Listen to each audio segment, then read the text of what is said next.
ऐसी वीडियो नहीं थी मिली जहाँ पे हमारे जो कुछ पागल लोग हैं, कुछ तो नहीं, वैसे मुझे तो लगता है आधा मुल्क पागल है, बल्कि हमारे पास के सो कॉल्ड लिबरल्स हैं, उनका भी दिमाग आजकल खराब हुआ है, लेकिन कॉमेडी कॉमेडी बहुत आती है हमारे मुल्क से। S-400 battery system at Adampur and Bhuj was also attacked by our proud.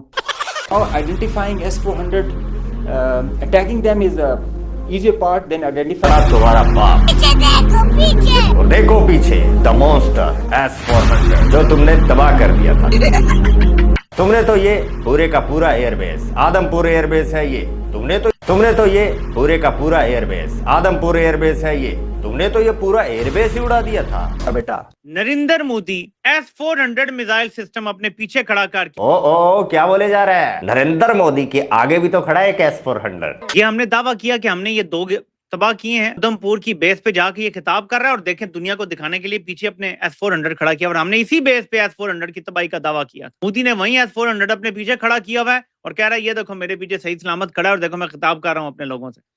वो पूरे जेस्चर दे रहा है। यहाँ में कह रहे हैं जी हम जीत गए हैं। मोदी ने तो सब कुछ हासिल कर लिया। आपका पानी उसने बंद कर दिया, आपके 50 बंदे उसने मार दिए, हम कौन सा जीत गए भाई। नमस्ते दोस्तों, आप देख रहे हैं भुवन सबर एवॉन। तो दोस्तों, पाकिस्तान एक लोता जाहिल देश है जो फैक्ट पे बात नहीं करता है, सब इल्यूजन पे जीते हैं। पाकिस्तान की लोगों से सरकार से आर्मी तक सब झूठ पे जीते हैं। पाकिस्तान की दावा था कि हमने आदमपुर एयरबेस उड़ा दिया और S-400 उड़ा दिया और 5 राफेल गिरा दिया, लेकिन प्रूफ दिखाने बोला गया। पाकिस्तान डिफेंस मिनिस्टर को सोशल मीडिया में पड़े हैं कहा, लेकिन एक टुकड़ा दिखा नहीं पाए और हमारे भारतीय सेना ने पूरी proof satellite camera video footage के साथ दिया और जिस आदमपुर की बात पाकिस्तान किया, हमारे प्रधानमंत्री नरेंद्र मोदी जी उस आदमपुर चले गए सेना को ऑपरेशन सिंदूर की जीत पर संबोधन करने के लिए, और S-400 यानी कि सुदर्शन चक्र भी सही सलामत था। पाकिस्तान मीडिया इतना पागल है कि कोई बिजली हैक कर सकता है, किया भोला, मुझे यही लगता है। कौन है ये लोग, कहां से आते हैं? हमने कल एक इंटरव्यू भी किया, एक चौकीदार है उसने अपनी शॉटगन से एक ड्रोन को गिरा दिया। इस बात के ऊपर 64 मुट्ठों की सलामी बनती है जनाब। एक और लड़के का मुझे पता चला वो दरख्त के ऊपर चढ़ गया, बड़ा ऊंचा दरख्त था, और जब ड्रोन नीचे से गुजरा तो उसके ऊपर कूद के उसने गिरा दिया उसको। वो चिंची जितना बड़ा ड्रोन था। हम कितने टेक्नोलॉजी में एडवांस है हमें नहीं पता था। लेकिन ये आपको पता है, ये पाकिस्तानी तो आधे इस लिहाज से को बेखौफ होते हैं। क्या जोक मारा भाई। अभी जोक एंड नहीं हुआ है भाई, असली जोक तो अब शुरू होगा। लेकिन हिंदुस्तान में जब पाकिस्तान ने ड्रोन भेजे, खासतौर दिल्ली के अंदर, तो बकौल उनके 40 लोग मर गए अफरा तफरी में। कोई बस से जाके लग गया भागते हुए, कोई किसी गाड़ी के आगे आ गया, कोई मोटरसाइकिल को लगा।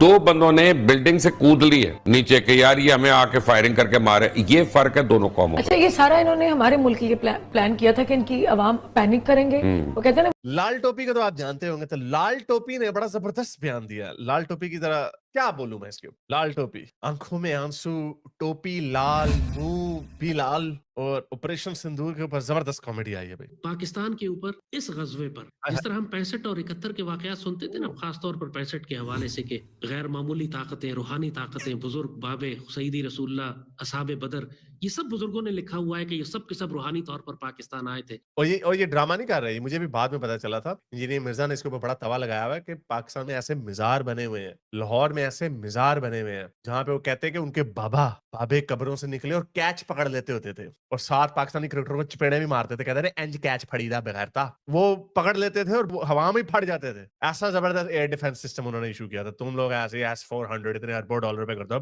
बाबे निकल बाहर, हम बाबों से काम करा देते। तो ये सच्चे बिलीफ का हिस्सा उन्होंने मिजार बनाए हुए हैं पाकिस्तान की हिफाजत करने। और ऐसे जो खोते बिलीव करते हैं, ये जेन्युइनली बिलीव करता है ये। अभी देखे, अब वो मुझे याद है इसी पे इंजीनियर मिर्जा ने मेरे ख्याल इनको चैलेंज किया था। मैंने वो वीडियो देखी नहीं काफी अरसे से, जब से ऑपरेशन सिंदूर हुआ, तो कह रहे थे हम बाबे फिर निकल आने।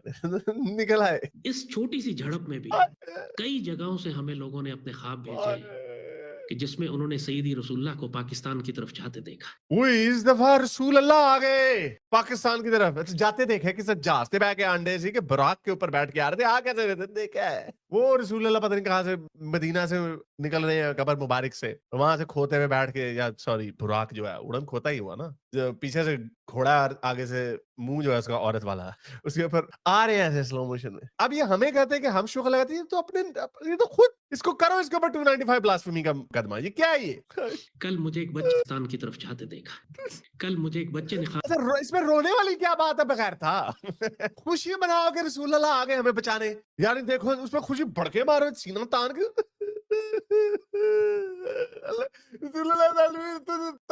बिस्कुट छुटो तो दी। आप भेजा अपना बच्चा नहीं, बड़ी उम्र का जो नौजवान है, कोई वजह नहीं है कि वो झूठ बोले। सईदी रसूलुल्लाह अगर ख्वाब में तशरीफ लाते हैं तो ख्वाब में ही तशरीफ लाते हैं, सच्चे हैं आप। मुझे रात को रसूलुल्लाह ख्वाब में आए, मैंने नहीं झूठ बोला। ऐसा तो कभी हुआ ही नहीं कि लोगों ने झूठ बोले हो।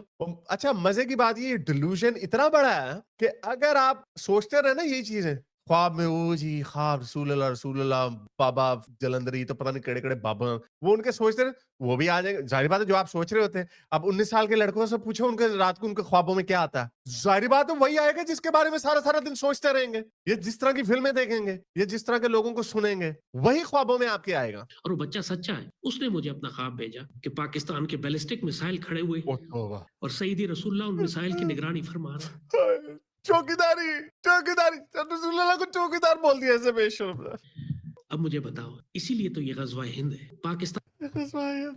अच्छा, तो रसूलुल्लाह ने भी वैसे उन्होंने कहा घोड़ी आया जे, घोड़ी को उन्होंने प्रोटेक्ट कर लिया, लेकिन जो एयर बेसिस है इनका कोई बाबा नहीं निकला। ये देखो भलोरी एयर बेस, ये उड़ गई, पहले ऐसे थी अब ऐसी हो गई। वो बाबे ताड़े बाबियां दे लाना, बाबे ने कैच नहीं फड़ाया सही। लगता है हमारे बाबे भी पाकिस्तान क्रिकेट टीम के साथ कोचिंग, उन्हीं से कोचिंग ले रहे हैं। नूर खान एयरबेस, ये देखें यहाँ पे पहले ऐसे था, ये अब ऐसे हो गया। रहीम यार खान एयरफील्ड पे ये क्रेटर, चलो ग्राउंड से बाहर निकल गए तो सड़क यानी रनवे के ऊपर ही हुआ। तो सरगोदा एयरबेस, ये एक और क्रेटर इधर गिर गया। अच्छा, इंडिया में क्या हुआ जी? उधमपुर एयरबेस में कुछ भी नहीं हुआ। उनके पंडित ज्यादा अच्छे ना हुए इनसे, जिन्होंने कम से कम कैच तो सही पकड़े ना अपने। तो अच्छा, ये जो पागलपना नहीं खत्म नहीं हुआ, एक और भी है। अरे मैं आपको एक और पागल दिखाता हूँ, बाला वाली सरकार। ये इस तरह की हरकतें होंगी। पहले मैं समझता था ये सिर्फ जो बाबे बूबे, ये जो मजहबी लोग हैं, यही डिल्यूजन का शिकार है। हमारे जो थिंक टैंक वाले लोग हैं, जो पढ़े लिखे लोग हैं, उनको अक्ल है, उनको समझ है। लेकिन ये जो हुआ ना ऑपरेशन सिंदूर, इसके बाद मुझे यकीन हो गया है कि ये सारे के सारे पागल हैं, मैस डिल्यूजन का शिकार है, अपने आप से झूठ बोल रहे हैं, अपने आप को यानी बता रहे हैं कि हाँ भाई हम जीत गए, हम जीत गए। ये देखें, अब बाला वाली सरकार सुनिए जरा। आप एक ऐसी जंग, मतलब आप कह रहे हैं डायरेक्टली सुपर पावर के साथ पाकिस्तान जंग में उतर जाएगा। कौन सी सुपर पावर है? इसराइल के पीछे कौन खड़ा है? तो अमेरिका खड़ा है ना। हाँ बिल्कुल। तो फिर डायरेक्टली उतर जाए सुपर पावर के साथ। आप समझ नहीं रहे हैं। जैसे ये क्या हम कैपेबल हैं? कैपेबल किस चीज के लिए? ये सवाल, ये जुमला पूरा करें। हम किस चीज के लिए कैपेबल हैं? लड़ाई के लिए? क्या हम कैपेबल हैं कि हम सुपर पावर से पंगा लें? सवाल ये नहीं है सर, सवाल ये है कि क्या अमेरिका इस वक्त तीसरी जंग अफोर्ड कर सकता है कि नहीं? The answer is no. यार ये इनके ड्रोन कहीं पे लगे नहीं जाके, सारे इंटरसेप्ट हो गए। ठीक है, अच्छा मुझे भी लोग कह रहे थे हम आपको चाइना की जो सैटेलाइट इमेजेस है ना वो भेजेंगे। मैंने हर बंदे ने जिससे मुझे कहा ना कि सैटेलाइट इमेजेस भेजेंगे, मैं ठीक है भाई, मुझे कोई फर्क नहीं पड़ता कहने से। हाँ, इंडियन ऑफिशियल्स ने डिनाई नहीं किया उन्होंने कि हमारे तैयारे भी गिरे हैं। उन्होंने कहा कि हाँ लॉसेस होते रहते हैं। तो मैं कोई हॉक नहीं हूँ, मुझे कोई फर्क नहीं पड़ता ये कहने से हाँ कि हाँ भी कोई आपका मिसाइल भी गिर गया होगा। लेकिन कोई इंडिपेंडेंट न्यूज नहीं आई, ना ऊपर से कोई सैटेलाइट की इमेजरी आई, कुछ आया ही नहीं है। बल्कि यहाँ से इतने झूठ बोले गए, इतने झूठ बोले गए, तो मैं कैसे इनको फेस वैल्यू पे ले लूं? तो इंडिया में जो आपके साथ है उधर तो आपने कुछ गिराया नहीं, इधर से आप मिसाइल मारेंगे इसराइल में। और ये मौसूफ समझ रहा है कि अमेरिका वहां पे आपको कहेगा हाँ, यानी उन्होंने ईरान के ऊपर भी क्या करना है लग पता जाएगा। भाई खमीनी ने अभी एक और बयान दिया है, लग रहा है उधर प्रॉब्लम होगी शायद। लेकिन वो तो स्टेटस को का हिस्सा है ना कि ईरान की इसराइल के साथ लगती है। अब एक नया प्लेयर बीच में आ जाए, पाकिस्तान भूखा नंगा जंग के दरमियान IMF से $1.5 अरब की भीख मांग रहा, वो ये हमने मार दिया। ये क्या लोग हैं यार? वो सही बेचारे कई लोग अपना सर पकड़ के बैठ जाते हैं। वो इंडियन एनालिस्ट का जो सबसे बड़ा प्रॉब्लम है ना, वो कहते हैं यार ये है क्या? हम ये तो भूखे नंगे, लेकिन ये कहां से इतना? वो जज्बा नहीं है, ये जज्बा नहीं है, ये डिल्यूजन है, ये मैस डिल्यूजन है। ये ऐसा सुपीरियोरिटी कॉम्प्लेक्स इन्होंने अपने दिमाग में डाल दिया हुआ कि वाकई अपने आप को, ये अगर अमेरिका का सुपर पावर का अगर चक्कर ना होता, यानी ये समझ लें यही कह रहे कि उन्होंने अमेरिका क्या चीज रहा, वो लम्बे पा देंगे, वो जानते थे। वो जिस तरह वो खादिम हुसैन जो था, मलून खादिम हुसैन, वो जो कह रहा था, वो आया जे गोरी छाड़ दे, गोरी ना लड़ दे। पीछे लग